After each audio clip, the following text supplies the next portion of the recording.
ଆଜି ଥିଲା ଗୁରୁବାର। ସକାଳୁ ସକାଳୁ ପଖାଳ ସହିତ ଆଳୁ ଭର୍ତ୍ତା, ଶାଗ ଭଜା, ବଡ଼ିଚୁରା ଆଉ ଆଚାର ଖାଇକି ମଜା ଆସିଗଲା। ତାପରେ ରାତି କଥା ମୁଁ ଭାବିଲି କି ଆଜି ଟିକେ ସିଝା ମଣ୍ଡା କରିବା। ପ୍ରଥମେ ସୁଜିକୁ ଚିନି, ଲୁଣ, ଗୁଜୁରାତି ସବୁ ପକାଇକି ଭଲସେ ଜନ୍ତି ଦେଇଥିଲି।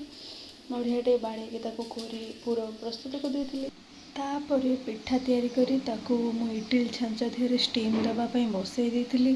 ଆଉ ଗୋଟେ ପଟେ ଗୋଟେ କଢ଼େଇ ବସାଇ ଦେଇଥିଲି ତେଲ ଗରମ କରି, ତା ଦେହରେ କିଛି ସୁଜି କାକରା ଛାଣିବି ବୋଲି, ସାଧା କାକରା ବିନା ପୁର ବାଲା, ସେଇଆକୁ ମୁଁ ଛାଣି ଦେଇଥିଲି। ଆଉ 9ଟା ବାଜିଯିବ ବୋଲି ଟିକେ ମୁଁ ଜଲ୍ଦି କରିଥିଲି, କାହିଁକିନା ଦିବ୍ୟାଂଶର ବାପା ନାଇଟ୍ ଡ୍ୟୁଟି ଯିବେ ସେଥିପାଇଁ।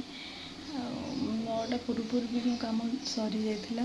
ତାପରେ ତାଙ୍କୁ ମୁଁ ଖାଇବା ପିଇବାକୁ ଦେଇ ଡ୍ୟୁଟି ବିଦା କରିଦେଇଥିଲି। ଇଏ ପିଲାଟି ଦେଖନ୍ତୁ କ୍ଷୀର ପିଇବ ବୋଲି କେମିତି କଂସା ଧରି ବୁଲୁଛି। ଆଉ ଏଇଟା ମୋର ଥିଲା, ମୁଁ ଖାଇବା ପାଇଁ ପ୍ଲେଟ୍ରେ